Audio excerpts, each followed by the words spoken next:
And so I look at it like, how can we evolve the system of human behavior to recognize and honor and love each other as humans, first and foremost, no matter what the color, the creed, the nation, all that, just as human beings. This is great. Thank you, Sean. What you have said basically is an affirmation of what the Quran says, that every single human being has been divinely dignified by God. So our dignity is not man-made or man-given, it is God-given. And we have to be proud of that. And the Quran basically acknowledges the oneness of human family, that despite of the diversity that we have been made into different nations and tribes, different cultures, different associations, but we are all one family, a human family. And it's very important to build an understanding and respect for one another. A lot of things to talk about this. We'll continue later, but let's go back further. As a son of, I'm sorry to use this word, Hollywood. Everybody knows your father. Sort of a huge and a big name in Hollywood. You were born into this environment. You grew up in that environment. But I can sense and see a deep spirituality in you. What was the starting point that you are looking into that spirituality? And as I mentioned earlier, that you didn't want to say that I convert to Islam, because we Muslims also don't believe in conversion. We don't convert the people to Islam. Okay, we don't convert the people to Islam. La ikraha fi din. And so you didn't convert to Islam, but finally you completed your faith by accepting Prophet Muhammad. But my question is, being as a man born into what's so-called Hollywood environment, and you are still, courageous, enough to seek spirituality in life. And we know lifestyle, Hollywood lifestyle. What was the starting point? Yeah. Mm-hmm.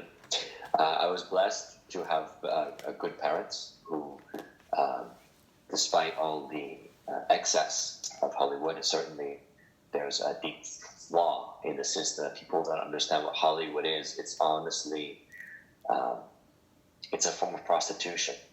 It's kind of like the media, and all these forms are forms of prostitution, where they purchase the image, right? They turn people into commodities. And so when you see that and you understand that it's taking away the soul and the spirit, because really what was Hollywood built on was the idea of art, right? The same way that we have this inclination since we're children, right? We want to paint a picture, we want to write a story, we want to share with each other. We have this desire to tell and to create, because we as humans are artists. Every one of us, we are creators. We share that, we are created in the image of God, so we have the desire to create ourselves. So from this beautiful conception of creation comes a system that many great works, many good people in Hollywood, but a system that's designed to take the artist, to take the creator, and turn that into a commodity, to turn the human being into something that can be marketed and sold. So your name is worth X amount of money, right? Everyone in Hollywood you have this much value, as though a human being can have a price tag put on them. So there's something in the system that I knew from an early age, my father understood was wrong. It didn't connect to the human soul, the spirit.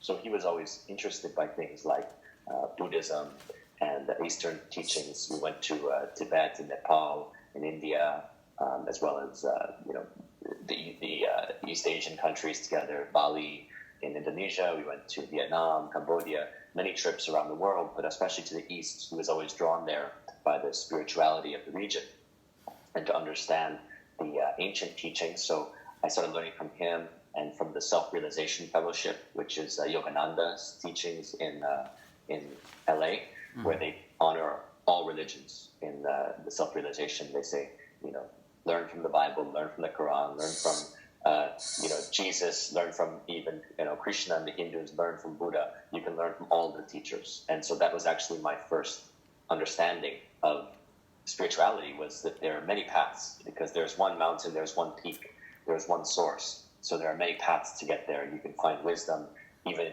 as I think the prophet said, go seek wisdom in China. It doesn't matter where you go to seek wisdom. Sure. Find wisdom.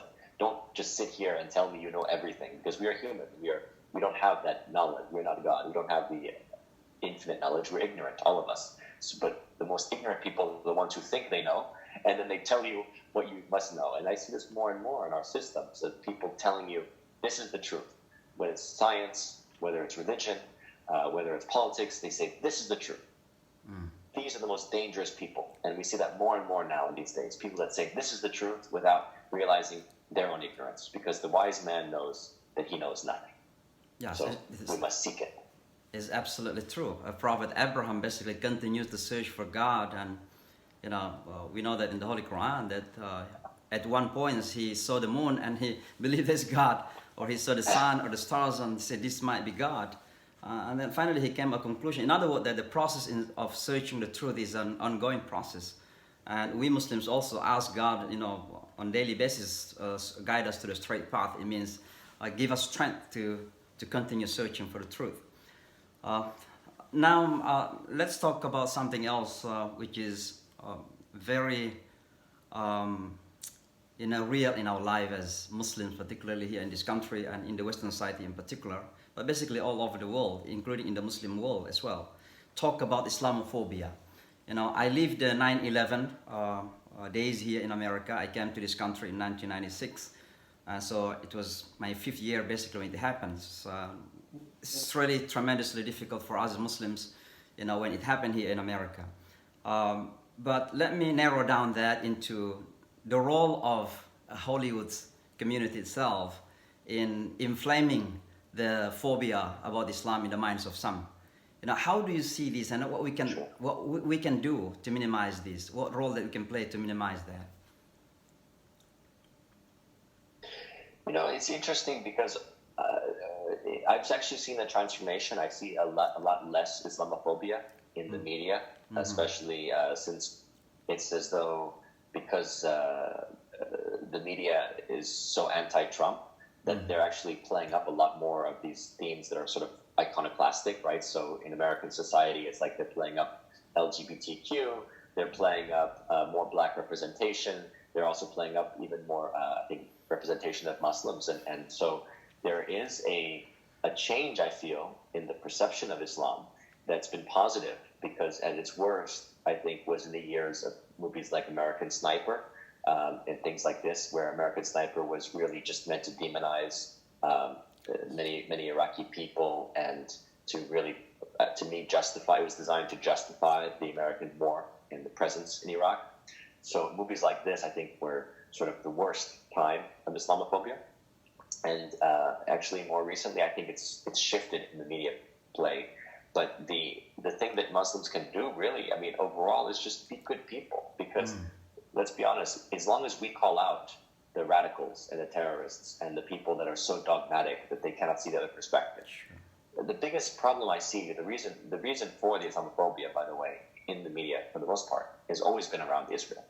And I went to Lebanon last year in the fall, and I went to visit, some of the South and some of the, I forget the name of the museum down there, the Hezbollah museum from the war. And when I went to visit the museum and talk with people, of course, there was justification for Lebanon to defend itself from Israeli aggression. But beyond that, I kept saying, there has to be a place of understanding that Israel exists.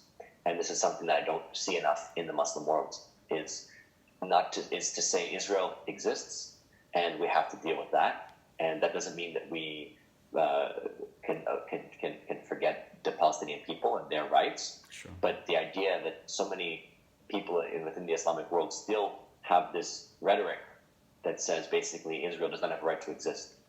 As long as that rhetoric is there, it's like how there is no resolution, right? Because you're not allowing that country and those peoples to exist. If you say Israel has no right to exist, then what happens to the state of Israel? Then all the Jews have to go back to Eastern Europe and to America. They have to go somewhere else. They're going to turn them into refugees. You see, so the logic is very emotional. It's so emotional, and it's so based in the idea of being wronged that people are not learning that we have all been wronged. Every peoples has been wronged. There is no people that is right.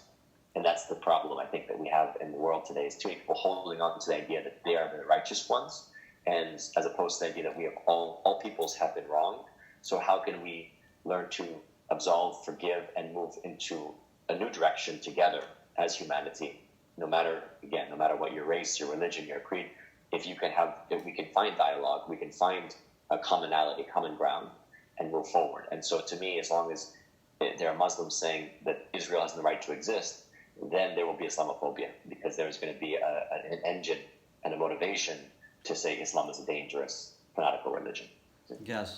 I think many Muslims have that rhetoric, not necessarily they mean it, but it's an expression of frustration and anger that Israel continues to occupy the Palestinian lands.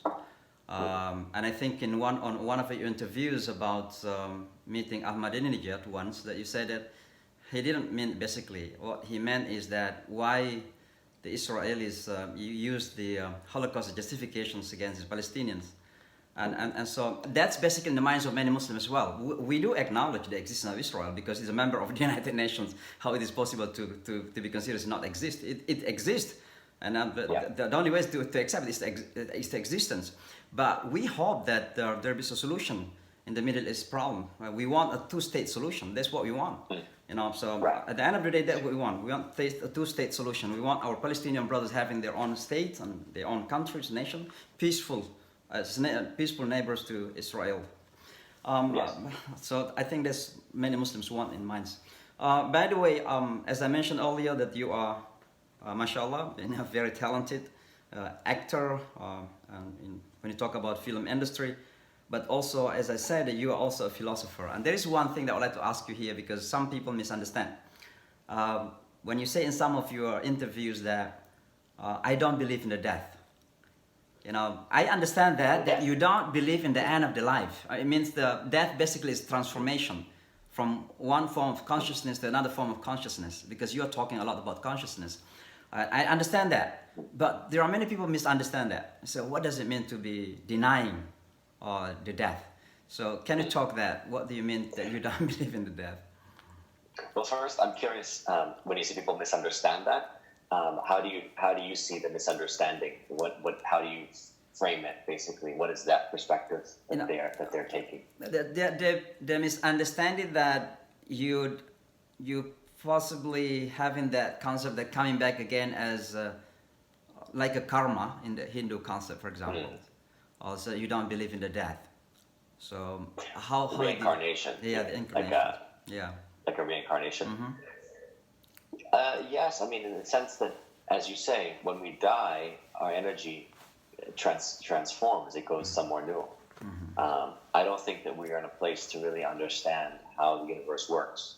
So to say I don't believe in death is to say that there is no end to consciousness of the soul, right? The soul that we are.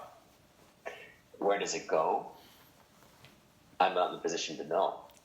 I have a connection, what I can call a connection and a feeling and memory of what I can call past life, but maybe it's not past. Maybe our whole conception of time is wrong. Maybe the idea of time is really, it's like more like a circle or like a great cycle that's all happening, as Einstein I think said one time, like the past, present, and future are all happening simultaneously.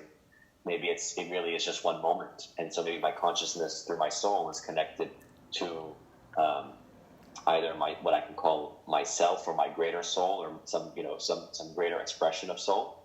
So it's very difficult to know what this looks like, what this landscape looks like. I think that we have many forms in this universe. I do believe that we have existed on other star systems, what I call like stars or galaxies.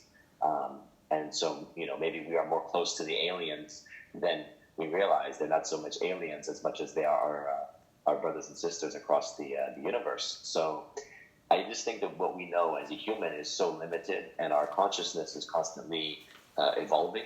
Thankfully, it's changing, it's evolving. And so to me, oftentimes when we talk, the problem people get into is when they talk about the prophecies, for example, right? They talk about the books and the prophets. Again, you can only use the language of your time to express something. Oftentimes you have to recognize that those prophecies perhaps were meant for that time period to spark something, right? To spark the consciousness of that era and to move it forward. But it's never the end. The universe is still changing and evolving. So God is ultimately is sending us messages, is communicating to us in every moment, if we can be open to receiving that. And learning, again, going back to this question, can we keep learning? Can we keep exploring the universe? Or are we going to be stuck in the old modality, which is clinging to one book and saying, this is my truth, even when the world is moving on to a new way of seeing and thinking, which is to say, it's not to say that any book is, like the Quran or something is wrong. It's just to say that our understanding is imperfect. Our understanding of this world is imperfect. We are evolving creatures, right? So consciousness is evolving. We are evolving.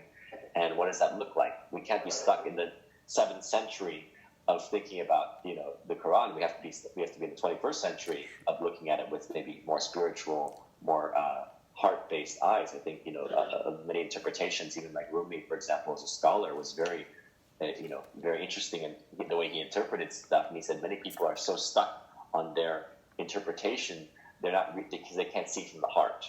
And I do believe there's something in the Quran about that, really, having to the heart to actually see the truth. It's like when Jesus, talks about, the eyes to see. It's not the eyes that you're trained with, that you're programmed by generations of teachers. It's the eyes of actual connecting to something in the moment and having a revelation and having a spiritual experience. So we can't be stuck in our mind about how things are supposed to look and how things are supposed to go. We should be open to the world that's right around us. It's in the moment that we're experiencing here now, not in the past. In other words, it's a continuous searching for the truth. But now coming to talking about consciousness, it's a lot of distractions, particularly when it comes to the advancement of science and technology, and of course you involve a lot on this, and social media, it's a lot of fake news, hoax, so a lot of distractions. How should we keep our consciousness in the midst of all these noises? Keep it clean. How do you keep it clean? Yeah, I wrote a very beautiful story, Desiderata by Ali. I put my pen name for that was Ali. Yes. It's called Desiderata. It's a cosmic fairy tale. And I put it out this year because I want to remind people that the world has always been very complicated as far as the distraction, right? The distractions our soul goes through between our desires, our needs, our wants, our fears. We're journeying through this reality. But it's not a reality, as we know. There's a greater reality beyond. They would say even, we'll wake up at the end and realize we were dead the whole time and we have not been living. This is just one experience. And this is not the whole. So how do we keep our consciousness clear in the midst of so much confusion? Bring yourself back to the present moment. I mean, I practice like daily breathing, meditation, to receive, just to be in like a moment of modality of listening, feeling my being. Because when you're aware of how you're feeling, I believe you're more in touch with what's happening in the universe, because we're all connected. The nature of energy and frequency is like music, right? So it's moving across the planet, the level of our cells and in our very DNA. We're feeling things that are going on, and we feel, maybe even these days we feel anger or unease and unrest, and we say, well, it's because of what's happening in America, but that's only one external projection, because we're all connected. So we're all, I think, collectively experiencing this as one. I believe, we are ultimately just one totality of expression as a human collective, as one frequency of God, basically. So it's like the more that we can tune into how we're feeling and maybe get a hold of ourselves, maybe we tune in and we start to change the way we see the world will start to change too. If we can tune ourselves more correctly and find that, connection. It's like through prayer, it's through faith, it's through love.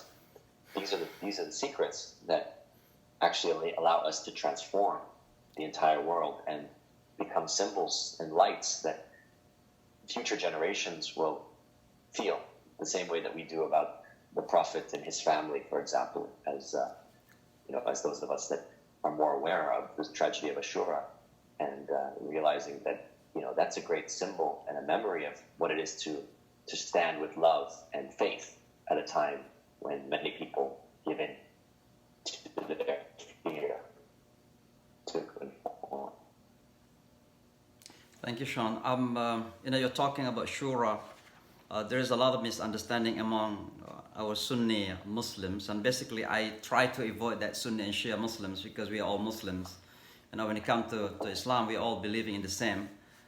We may have different interpretations, but there's a lot of misunderstanding, and I hope that we can renew our understanding of different things in Islam.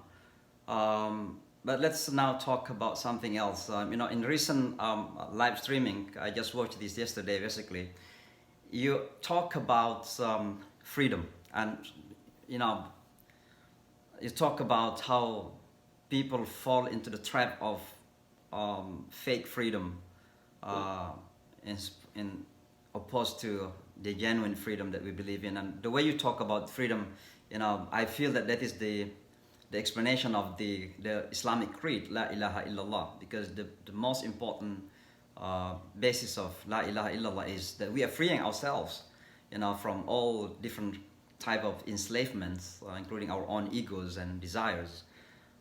So can you enlighten us again about how do you see the freedom that people mostly understand around us today, particularly in the Western society, that they consider themselves freedom, they have freedom, and oftentimes they are, going to different countries, they want to promote this type of freedom. So how do you see this? I think that we've seen throughout history that humans have a desire for freedom, but in the physical world, we are never free. In the physical world, we're all bound by our, even every day, we are bound to eat. We are bound even more by water. We are bound even more by air. Without it, you cannot live. So we have relatively, sought for freedom throughout time. And now we're at an interesting point where humans are starting to recognize for the first time, maybe because of social media, the access to the internet, the access to information, to television, to things that are, on our phone, right? We have so much more access. So many people are stepping into a new kind of freedom, but they'll still have to learn the ultimate reality as we understand it is not in this world. The ultimate reality of this world is limited. It's a physical limitation, right? Some kind of vibrational frequency limitation to our being. And so, as much as people have sought it throughout time, we've heard these stories again and again, those who have sought their freedom through more power, more money, more influence, have oftentimes, if not always, ended up with more fear, more rigidity, because they become more afraid of losing. They become more afraid. So as you go, fear and free are very similar words in the English language for a reason. Yes. Because the more you want the freedom, then the more you fear losing it. So this is a contradiction, or let's not contradiction, it's been a conflict that's ever going throughout the human experience. So I think that those of us who start to wake up and say, well, the only freedom really comes in the spiritual dimension, when we can recognize that this world is passing, that it's like it lasts a day and a night, however you want to term it. Basically, it's it's like water, you drink it and it passes through you. I mean, it's just everything in this world is temporary. When you become more comfortable with that, letting go, submission, surrender, that becomes a great power. All of a sudden you feel, I believe, a deeper connection to this creation, and to trusting that the universe, the creator, all are here for me, basically to provide me the experiences that I need, even if it's uncomfortable, even if it's making me angry and upset. How am I learning as a soul? How am I learning from this experience? This is teaching me. And then when I receive, am I grateful? Am I really saying, wow, thank you to the creation, and opening myself in thanks to everything that's coming to me, because that is where it comes from. It doesn't come from this realm. It comes from somewhere greater beyond this realm. In other words, the genuine freedom is by surrendering ourselves to the absolute and supreme being, and freeing ourselves from everything else but the one. That's the meaning of La ilaha illallah. There's none worthy of worship but Allah. By the way, now let's talk about something else which is current. And I've seen you talking about this in the past, and even basically before it's happening, you have indicated in some of your speeches about so-called pandemic COVID-19. And at one point you call this plandemic. Plandemic. Talk us about this, because we have been so scared, look at my hair. I've not cut my hair for the last 2 months. I don't have. That's why I have 2 years. So talk about how do you see this, all this pandemic, so-called pandemic 19, coronavirus? Yes. I see it in many ways. I think that it's interesting that CDC finally admitted right before the George Floyd murder. The CDC finally admitted what we had believed for months, but had not been approved by the CDC, which was that the death rate was much lower than the World Health Organization. All those people kept saying the CDC admitted it was closer to like 0.26%, and that was including the mishandling, as we know, many people dying from the ventilators, the many people dying in nursing homes. So it was a much lower death rate than they were trying to make it out to be.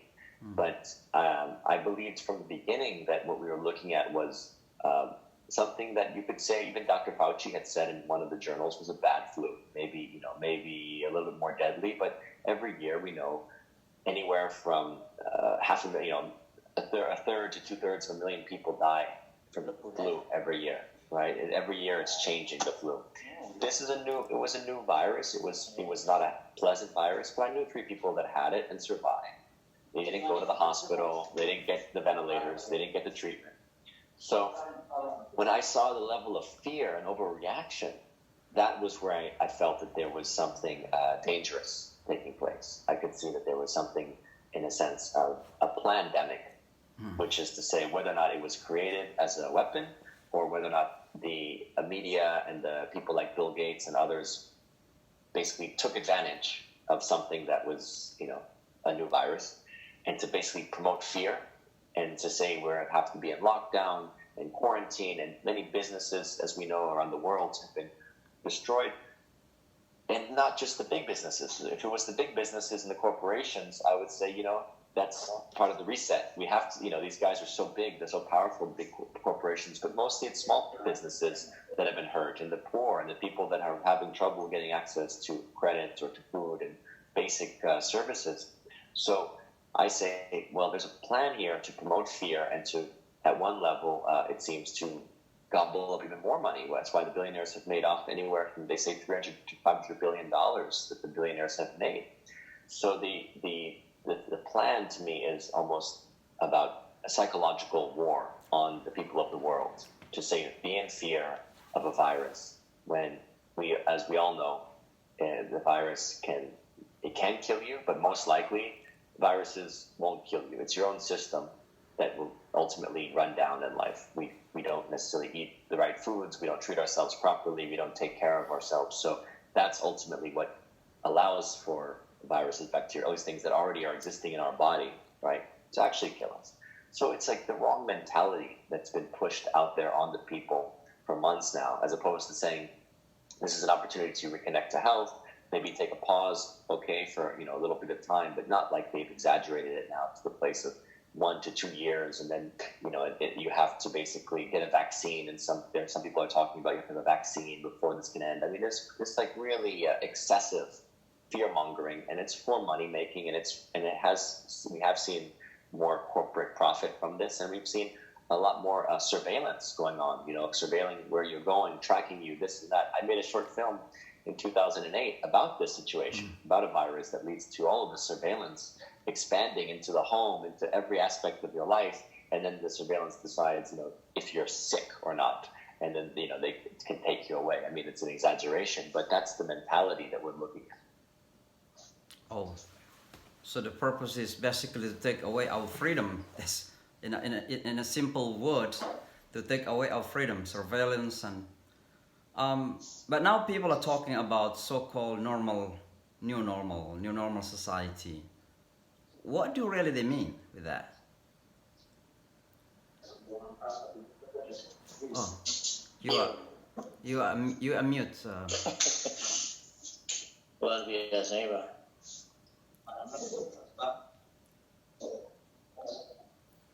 Unmute yourself, Stone. Can you unmute yourselves? Yeah. Yes, sorry. Yeah. I look at it like we have two opportunities before us. One path is more control. New normal becomes everyone is surveilled and tracked and traced and monitored, and we walk around with gags, which is just face masks, so that we can't really speak our truth, and we have less freedom. We're more monitored and more dependent upon the state to basically tell us if we're sick or not, tell us if we're safe, tell us, even more than 9/11, tell us to live in fear or to feel okay today. That's one path. The other path, I believe,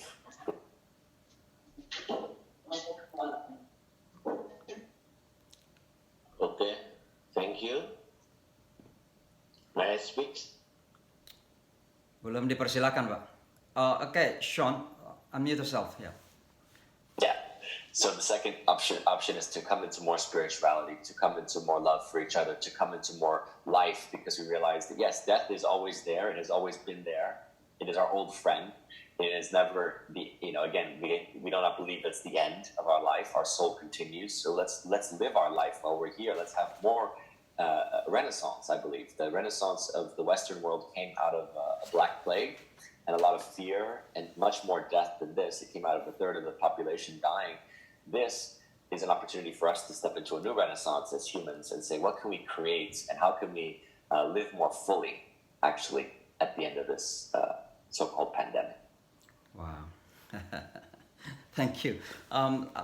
It's the last question from me, basically, tonight here and morning, basically, in Indonesia and eastern part of the world. We are living in a global world, globalized world, and there is no doubt that interconnectedness is very, very strong. But we see at the same time the rise of those radical extremist politicians that try to promote a very narrow nationalism.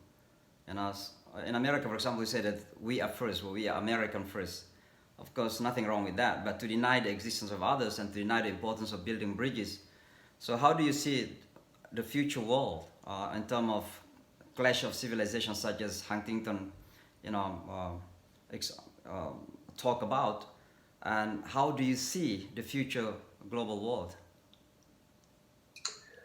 I'm someone that has always believed, think globally, act locally. So there are things that have to be addressed. Globalization, I was always critical of, in the sense that environmentally it allowed for tremendous destruction. Many corporations, as we now know, got so big. There are literally maybe the study done by the Swiss in 2013 showed that there are about 1,000 interlocking corporations that own most of the wealth of the planet, most of the assets of the planet, right? 6 people have as much wealth as at least half of the planet, maybe more now after the 2020 pandemic. So there's huge inequality, huge imbalance going on, and the globalization process has not necessarily done enough to balance the situation in the world. It really has not done enough to, for example, promote domestic sovereignty for many countries that are in the so-called third world. They're still living in third world standards. They haven't been able to get out of the grip of the IMF and the World Bank and the dollar hegemony, but they have not been able to really raise the standard of living for millions of people. I mean, the Chinese have done a good job economically, but I would say spiritually they have a long way to go. But the overall idea is globalization, I think, has a lot of negatives that come with it, which is to kind of flatten the whole planet, to make it as though we're all supposed to live the same way with the same philosophy, the same movies, the same mentality. So when I see someone saying like America first in the case of Trump, I don't see it as a malicious thing, actually. I applaud the fact that he hasn't really gotten us into a new war.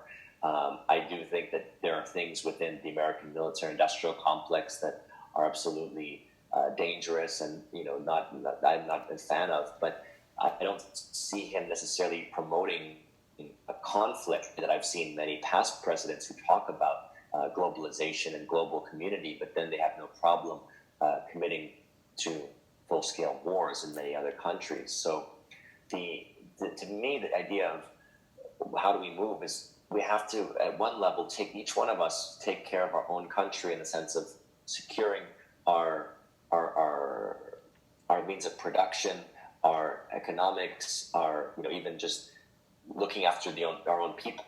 And I think a lot of the past years we've seen globalization is promoted by the most villainous people because they actually didn't care about America.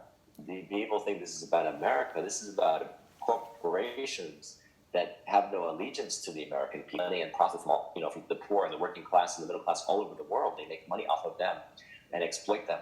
So I don't see it like America versus the world. I just see it like we have to get our priorities straight and come back to each of us saying, well, what's best for our people and our people within our country, and making our country strong. And each country basically treating each other like neighbors in a real sense of neighbors, like with respect and honor and fairness, like Kennedy talked about many years ago, fair trade as opposed to free trade, which free trade we saw what has done for many countries. It's exploited them and kept the poor in poverty, but fair trade is a different concept. So I'm all for the idea of think globally but act locally. What can we do as each community getting stronger, each nation as getting stronger as a nation, so that they can then exchange with each other what we don't have. What we don't make in America, we can get from Indonesia and vice versa. This kind of philosophy, this kind of mentality, the same way that you would do with your neighbor. You want your house to be strong and in order, and then you want your neighbor's house to be strong and in order, so that you can exchange with each other. Great. So that's shown you who you are, that you are very independent in mind. That in one hand you are strongly oppose the divisiveness in the society, that possibly Trump is seen as a person who is divisive, and many minority in the country basically oppose him or disagree with him. But on the other hand, I also agree with you that we didn't see him pulling out the army itself, the military itself from Syria or from Syria is something that we need to applaud. All right, so thank you so much, Sean. We have a few minutes basically for those who want to ask questions. I think there's someone who raised a hand here. The one who spoke before. Please do ask your questions briefly. Anybody? Yes, Abdillah. Please, ask your question. Is it me? Are you? Yeah, Rafiq, yes. Yes. First of all, I would like to say thank you very much for Imam Shamsi for hosting this very important conversation. And second, Shane, I really enjoyed your presentation. It's very great, I think. My question is more about our very timely issue, which is the problem of oppression and social injustice. So my question to you is, to what extent do you see this problem, the problem of oppression against black or marginalized people, is the result of Western modernity or Western philosophy or Western worldview? I mean, do you see this as a unprecedented issue, something that is novel, that is new in our era? How do you see this as the result of Western value? Mm-hmm. And I think the follow-up question is, how do you see the importance for Muslim, to reclaim Islamic teaching to deal with this problem of social injustice? Thank you. Yes. Before I answer, Rafiq, are you based in Indonesia or are you? No, I'm here. He's taking his PhD. He's a PhD Yes. student somewhere. Yes.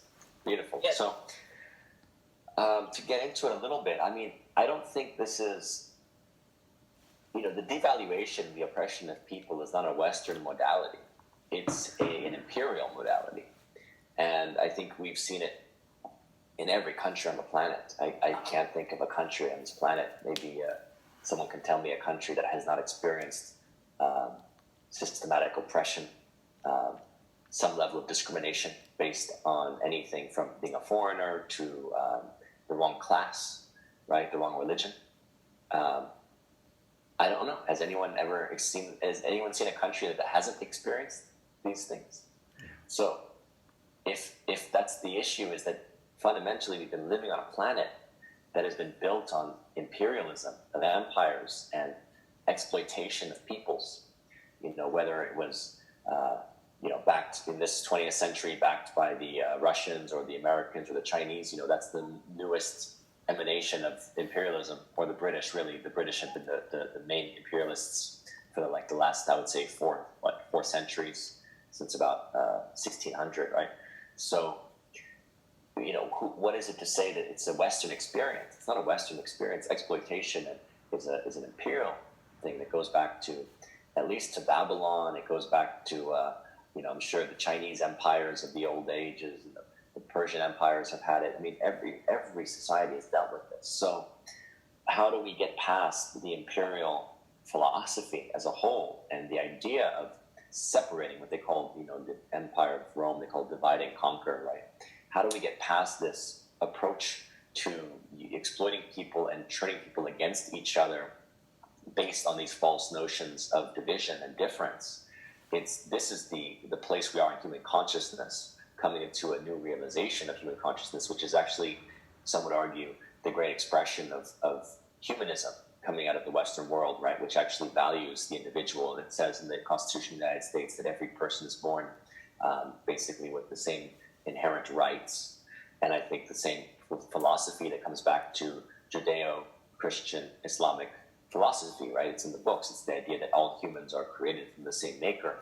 And the Bible, I think, gets a little screwed up when they talk about, they're sons of Cain as opposed to, the sons of Ham and this kind of thing. Like they kind of create divisions that are artificial, whereas the essence of our humanity was that we are from the same creator, so we all have the same humanity. And it's just a question of reinvoking that spirit. Now, don't forget, the Islamic world also, to this present day, we have slavery. I've seen, and it's in certain countries, it's practiced, and it doesn't necessarily mean it's based on race, although I do believe it's within the Islamic world. But the idea is that there's still slavery, and there's still suppression of the humans. So we cannot say that any one system has, to this point, proven to be the perfect expression of humanity. But I think that we are at a place where all of us are in consciousness looking for that humanity that we know is our God-given right. Thank you, Sean. Pak Saleh Mude, please ask your question. Okay, thank you, Imam Samsi Ali, and everybody, especially for Sean. my brother Sinstun. Directly, my question only two. One is, why do you choose Islamic teaching, or why do you make decision to be a Muslim? Of course, we want to know your reasons, some of your reasons. The secondly is, how is your opinion about the quantity of the Muslim in United States now? According to one resource that the Muslim will be the second community after Christianity in United States. Thank you. Mr. Samsi Ali. Thank you. Yes, no, I think Imam Shamsi Ali already pointed out, it's not about being a Muslim, it's about the idea that I've been a spiritual seeker all my life, and so do I accept the Prophet, peace be upon him. I do accept Prophet Muhammad as the last in the lineage of the Judeo-Christian teachings and prophecies. And so I've always emphasized that there is no separation between Judaism, Christianity, and Islam, if we can understand that they all are the same lineage, and if we can recognize Muhammad as the last of those prophets. So the issue is not being stuck there. I think I've talked at length earlier about how the spiritual quest is ongoing, and we have to seek knowledge and spiritual wisdom everywhere, and not just stop at the idea of Muslim or non-Muslim. I think that's a limitation which I never put upon myself. So, to me, whether or not the Islamic community becomes the second greatest religion in America, that's fine as long as they're good people. To me, I don't care about someone's religion. I care about how they behave. I care about how they treat each other and other people, and that are not both within their community and outside of their community. More importantly, I expect good behavior from people. So, for me, the idea, it's not about division. I don't see the future of humanity as about division. I think it's about recognizing our oneness and our similarity, our commonality, and starting with the points and the ideas that we all share, our interests, our beliefs, our fears. If we can recognize that we share these, then we can start to come together and work to make a better future. Thank you, Sean. There is a question from Pak Mark Sungkar, who is also an actor. Basically, he's a veteran actor in Indonesia. Why you don't ask your question, Pak Sungkar? Pak Mark.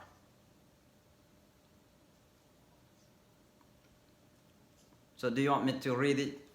You said that the pandemic is made by people. And you should call it pandemic. What do you? Yes, please. Omar. Go ahead. He played a role of an Egyptian president, so he looks like an Egyptian. Hi, Shane. Hello. How are you? Fine, thank you. Alhamdulillah. So do you want to ask the question or? Yeah. Great to be here. So, Go what's the ahead, question? Imam Shane. Imam?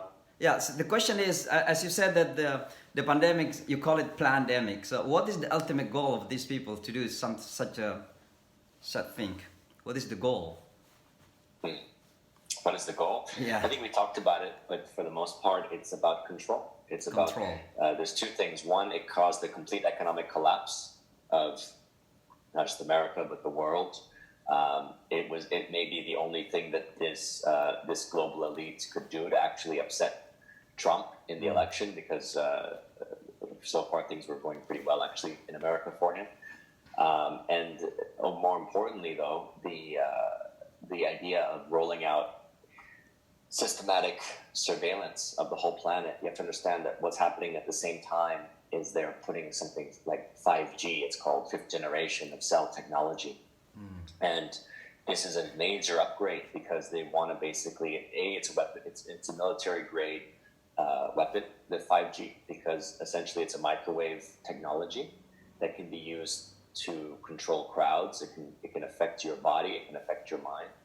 So the idea that they want to roll this 5G out with 1 million new cell towers across America alone. They want to put it in space and satellites. They want to basically be able to map everything with it, because it's expanding the overall infrastructure of cellular technology, which is also allowing for surveillance, greater surveillance of the physical arena, the physical house that you live in, right down to the level of your body. So I think that we're looking at something that's playing out at a level of the 5G rollout.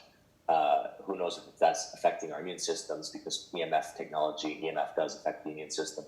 But the 5G rollout is happening, but people are only looking at the coronavirus, not seeing the 5G, and they will only recognize what it means in the years to come, when they start to see how our lives become increasingly controlled by the technologies. And I think the next evolution is going to be putting chips into people when they start to basically inject us with nanotechnology. That will then, at some level, it'll be chosen, because some people will say, oh, great, I want a chip. Already in Sweden, they were doing it last year. They were putting chips in their bodies to have credit cards and other keys and things like this. So at that level, you imagine, as we get nanotechnology inside of us, how the cell technology of the fifth generation and beyond is going to directly connect to our physical body. Where are we going to become? Are we going to become more robotic? I think so. So I think there's a great danger coming, and the idea of the corona pandemic is only a stepping stone towards the overall mapping. It's called command and control, basically, right? You have to be able to surveil and ultimately influence and affect every aspect of the global population. And I think that's their ultimate agenda. Wow, it's a very scary scenario. Wow. The very last one, because of the time, we have a very limited time. The second question. What's the second question that you have? The second question. As a Muslim. Yes, say it, because I didn't see the question anymore. Yeah, okay. As a Muslim, what have you done to color Hollywood life? Is there anything you have? Sorry? To what? To color Hollywood life. To influence your colleagues in Hollywood. Have you done anything about it? I don't necessarily.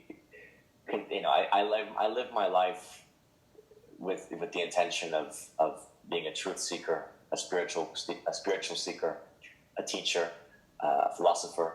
Like Imam Shamsi says, I'm a philosopher. You are. So I believe that I can affect people as best as I can by speaking my truth and living my truth.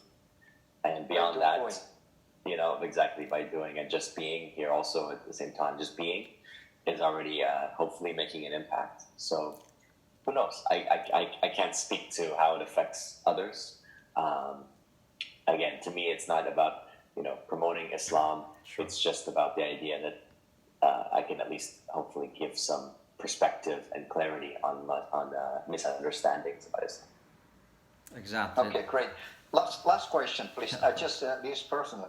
Do you ever heard Bill Lightfield? No. Bill Lightfield. Okay, there's an old generation. There was a friend of mine who was a producer in Universal Studio in Hollywood too.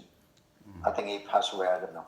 We supposed to make a film together for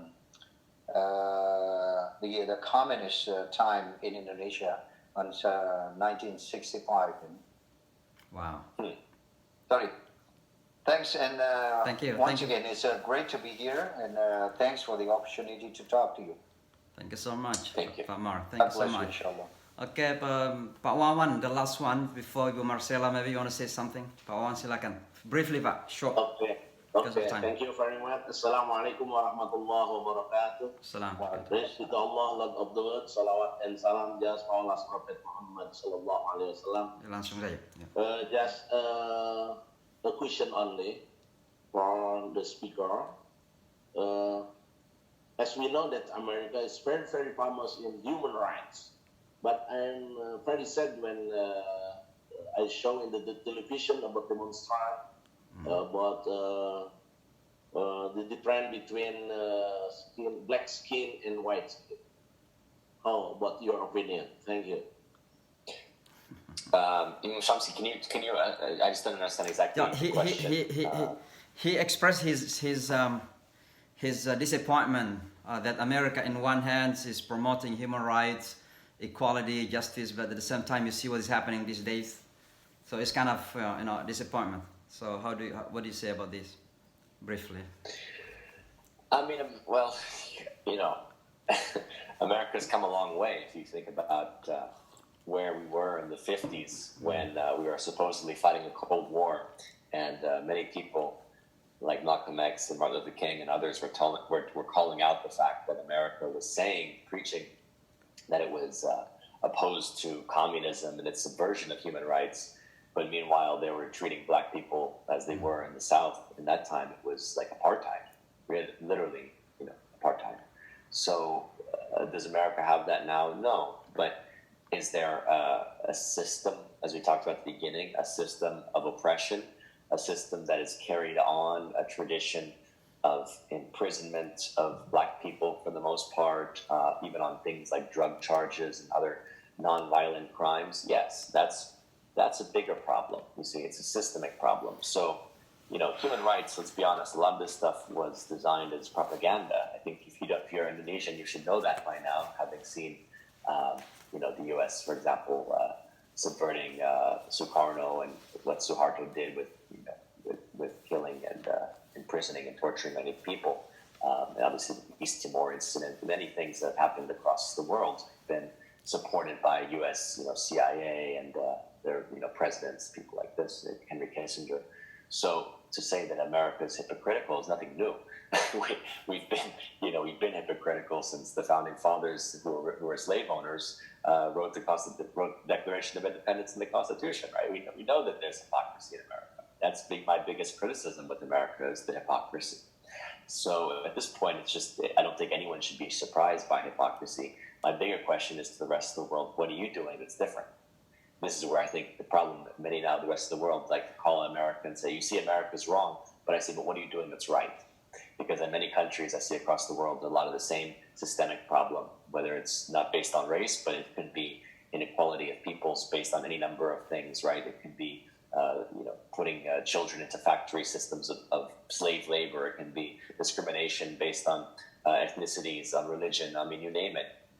As I said before, every country has blood in its hand. Every country is flawed. So at one level, it's important just, yes, to criticize America, but more importantly is to make the change in your life where you are within your system. How can we each learn to make a better world together, one by one, individual by individual? Thank you very much, Sean. Very last word from you. We need you to advise us. We are your brothers, and you are our brother.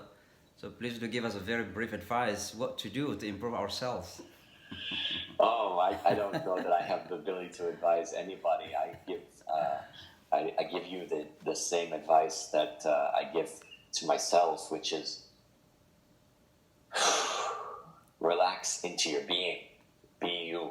Be who you are, because each one of us, as we said before, is a reflection of the Creator. We each have a light. We each have an opportunity to be on this earth for a reason, for a purpose. And if we can just relax into our purpose and really trust who we are, come with more faith and love, then we, let go of the fear and let faith and love be our guide. We will find our meaning and our voice and our actions. Everything will follow. It will just flow. So that's really my message is how can you just show up and be you as a soul, not from the programmed mind, not from the beliefs of what you are supposed to be or who you think you are. Just be you as a soul. Thank you very much, Sean. Thank you very much. It's a pleasure to be with you this evening. And thank you so much for those who attended tonight. Looking forward to seeing you, inshallah. On Thursday, we are going to have Professor Hosteray with us to have a special dialogue from Emory University. Sean, thank you so much. Keep healthy, keep safe. Thank you. Good blessing. Thank you. Peace. Assalamu alaikum. Thank you so much, Ustaz Imam. Assalamu alaikum. Assalamu alaikum. Allah help you.